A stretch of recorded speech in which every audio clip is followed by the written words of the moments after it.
Coming up in the news, a resident in Blackwood, Abaco, the recipient of a brand new home. Also, the man charged with the attempted stealing of 2 children back before the court for a 3rd child. And residents on Grand Bahamas sharing their views on the renaming of a street in Sir Lyndon's honor. We have Hall the Gregory Complex. We have C.A. Smith Complex. The first part of the nation, deserve that and more. The Bahamas Tonight, the Northern Edition, starts now. This is the Bahamas Tonight, Northern Edition. Good evening, Bahamas. I'm Shoshana Roll-Farquharson. As always, it is so great to have you with us. Topping news, the nation's leader, Prime Minister, the Most Honorable Dr. Hubert Minnis, on the island of Abaco today for a special occasion. A brand new 3-bedroom home manufactured in Texas by the Beck Foundation was donated to a resident in Blackwood, Abaco. While our Megan Shepard is in Abaco tonight, she joins us live with our top story. Megan? Thanks, Shoshana. Well, it was a rainy day here on the island of Abaco, and as we always like to say, rain signifies showers of blessings, and indeed it was a blessed day for one resident in Blackwood along with her 4 sons, as she was officially granted the keys to a brand new home courtesy of the Beck Foundation out of the United States in partnership with the government of the Bahamas. Let's take a look. The home is approximately 1,400 square feet with 3 bedrooms and 1.5 bathrooms. Prime Minister, the Most Honorable Dr. Hubert Minnis, recalling the moment he met the recipient, Esther Ann Cornish-Lang, and the resilience she showed in the wake of Hurricane Dorian. He notes that the new home is of top quality. It is a custom design specifically for the Bahamas and frequent hurricanes. It is also designed, that is this home, it's also designed to reflect the best elements of Bahamian architect. This home was built of resilience as we continue to rebuild Abaco and parts of Grand Bahama in the midst of the great challenge of climate change. The home has been wind tested to withstand a Category 5 hurricane. And Bahamas House is a 1,250 square foot structure. It was built by the Beck Group in Dallas, Texas at Factory Blue. The total value of the house, including furnishing, fixtures, and equipment, is approximately $180,000. And Minister Darren Henfield has facilitated the furnitures. Member of Parliament for North Abaco, the Honourable Darren Henfield, says that this is all thanks to the generosity of Bahamians that all did their part to make this a reality.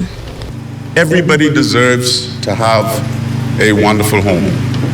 And so we're so pleased to be here, to be participating in this very brief ceremony today, which gives Anne and her children the right to have some place to call home.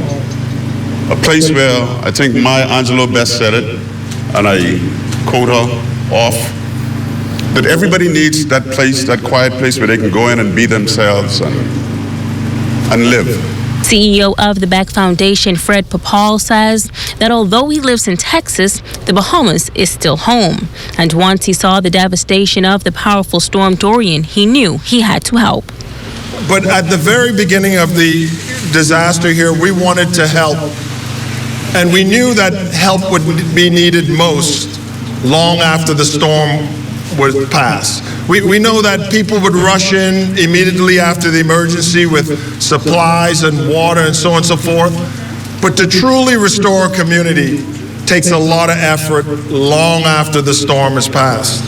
And you have our commitment that we will not forget, and we will continue with that effort to follow through. Esther Lang, overwhelmed with joy, says that she is grateful to God and to all that played a role in helping her to once again become a homeowner. She says this is extra special as the property was handed down to her by her parents and she wanted to remain in her family. It is 4 of us. I have a handicapped son and he lives in Mashaba with me in the trailer, and sometimes he want to come down, he have to hike, and I'm afraid of that. So now when the house came, he was the first one to come in the house because it's kind of difficult for him. But now, thank God, we got all the family back together because everybody was in different settlement, like different houses, like they went with different family. So now we are back together, and that's one thing my father and mother want, to see us together. And this home is for my mother and father, the late Benjamin and Ethelyn Cornish. They are now deceased. And, you know, when he passed, he said to me, and I asked her, don't care what happened, I don't want you to move. But, you know, the hurricane made me move. But I understand what he meant, don't leave. So this is what's happening now. This is the blessing from my parents.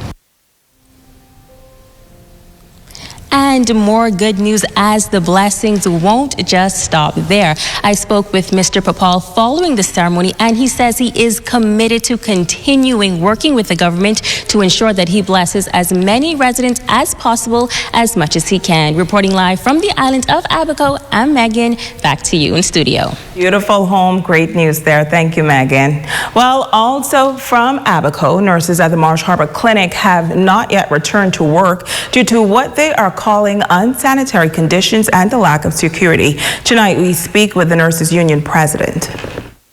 It is day 4 of an apparent sickout at the Marsh Harbor Clinic. Nurses on the island say that they refuse to return to work until all of the issues have been resolved. We spoke with the nurses president, Amanda Williams, and while she did not address the nurses' absence as a sickout, she says they are sick and tired of being neglected, and adds that these long-standing issues have yet to be addressed. They've seen an increase of criminal activity. Even on the grounds of the clinic, nurses are being assaulted, throwing stones and using all sorts of different equipment, hitting on the doors and stuff by people that are angry and going through something that we don't know, and they're fearful for their lives because I think a week ago they've had a shootout. All of this, where do they run? They run straight to the clinic because they're injured and the nurses are fearful. Yeah, no flushings of toilets, certain areas that you have to wait to go home to use the bathroom. Water running, certain areas of the clinic you cannot wash your hands. You're not able to flush the toilet because the sewer comes up. And not only that, the scent is all through the clinic. This is the type of condition that they're working in. And they've been asking, believe me, when you see a nurse say they can't take it no more, they can't do no more, they've been waiting extremely a very long time, up to 6 to 4 months, sometimes even to a year or 2. The Nurses Union president says that there is no reason why these nurses had to endure these issues for months. My God. Wow. And so we that is what they've been dealing with. You can imagine for 3 months of that same nature. Apparently we understand that there's a structure. They have to call in, to our understanding, they have to ask PHA Engineering section of it to come and review and see what the best avenue to take. And that was one of the things that we were told. And we told that the cesspit, the equipment that they needed to use was not on the island. So it's 6 months it takes you to bring the equipment in. Our ZNS newsroom sources say their stance is not just for them, but for patients as well. When we asked Williams what is the plan going forward, here is what she had to say. If the environment is not safe, then we take another step. We will have to take another step because here again, you're breaching your own policy.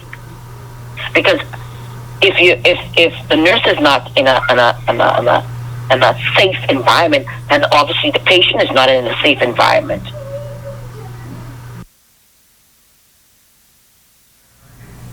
Now, we reached out to the Minister of Health to get an update on the matter. However, our calls were not returned up to news time. We also reached out to the Ministry of Health official, Ms. Bain, who says that access to services at the Abaco Primary Health Care Center continues and that they are hopeful that the concerns will be concluded. However, there was no word or any update as it relates to the nurses' specific concerns. The Red Cross Society on Grand Bahama making a big step this week towards a new start of the state-of-the-art facility. Construction is underway on a new home for the charitable organization that continues to offer humanitarian work throughout the island. Our Talia Hall has more. The Red Cross building on Jobson Avenue was once a sanctuary for persons in need of help, but the 60-year-old structure has been demolished to make way for the construction of a modern facility. In the meantime, the Red Cross is now operating from a temporary location on West Atlantic Drive. Administrator Stephanie Barr says the relocation will not stop them from assisting members of the community. The movers packed us up, and so they held on to the stuff, and now the trailers are here to offload, get us into form at least by next week. We have the kitchen that's being prepared so that we can do our Meals on Wheels. So we've outsourced the Meals on Wheels for this week because we're moving in and trying to put it back in place. We're continuing the Meals on Wheels that we do daily. They have gone out already because we've outsourced it.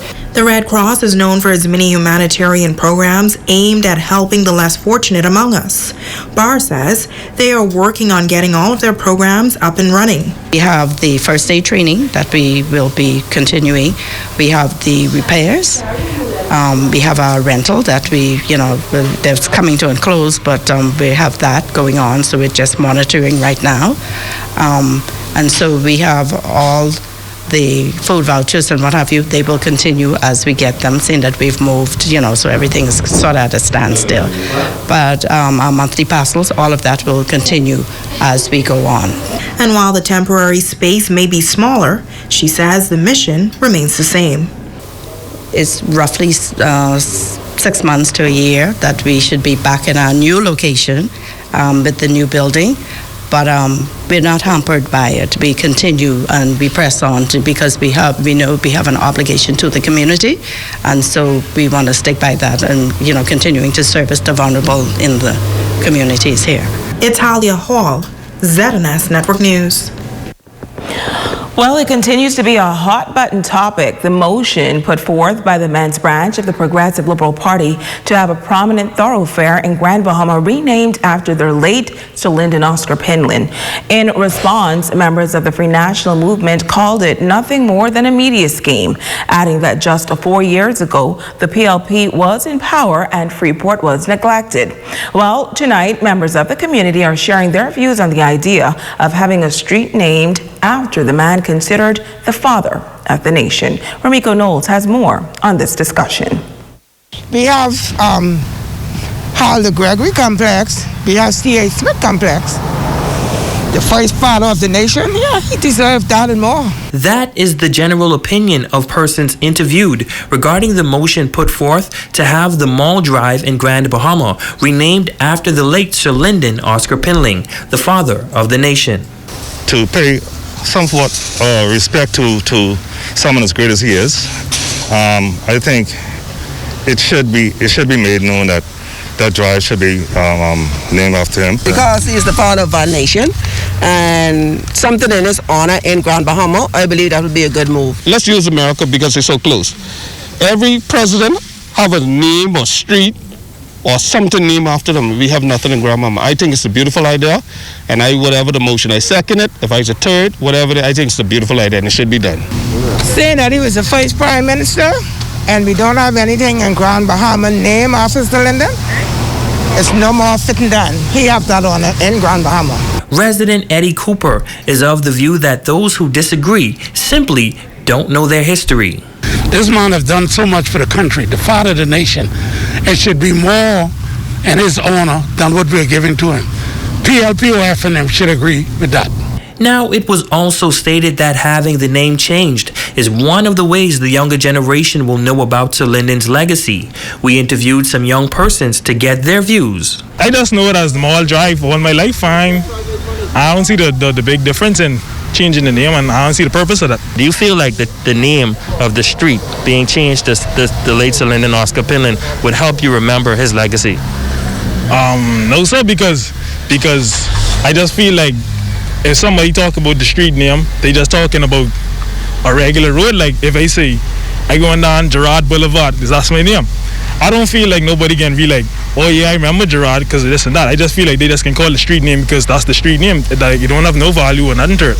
Well, it goes both ways. I do feel that the street name, as young people, they will question like why the change or why they name it. So then it'll give us the opportunity to understand and more search of the history of him, and the teaching of it will even be better because now you'll realize that they had made a new road on his name, and it will give me the inspiration to inquire more about it. And the big question as to why now. We spoke with former educator and chairman of One Bahamas, Cecil Thompson. It's never too late to do the right thing, right? The government had an excellent opportunity back in its day to do it, do something for Sir Lyndon. Why it wasn't done, I don't know. But I know one thing, the educators in Grand Bahama were doing it all along. Now, while he does not oppose the motion to rename a major thoroughfare here in Grand Bahama after the late Sir Lyndon Oscar Pinland, the former educator believes that Pioneer's Way would be a more fitting street to rename because of its historical factors. Pioneer's Way have a greater symbolic significance. It is a street, I remember one of those years when we had the celebration, the Honorable Maurice Moore in his remarks was very emotional because he was one who was arrested on that same street with many others with Sir Lyndon Pinland. Rumiko Knowles, ZNS Network News. Always get great history from Mr. Thompson. Well, in news from the crime beat, 24-year-old Justin Seymour from number 10 Wrexham Drive, Arden Forest, was back before the court this morning to be charged with attempting to steal a third child here on Grand Bahama during the week of January 8th. Seymour was granted bail on Tuesday for the first two attempted child stealing cases. But this morning, the situation was a bit different as Deputy Chief Magistrate Debbie Ferguson denied bail, and the matter was adjourned to the 13th of May for trial. Seymour was remanded to the Bahamas Department of Correctional Services until trial. Seymour is accused of attempting to steal 3 primary school girls on separate occasions here in Freeport during the week of January 8th.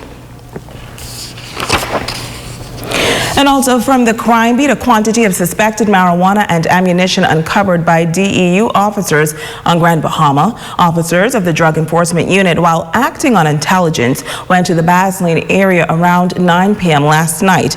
That's where they reportedly discovered 52 live rounds of ammunition and 4 pounds of suspected marijuana in an abandoned building. The estimated street value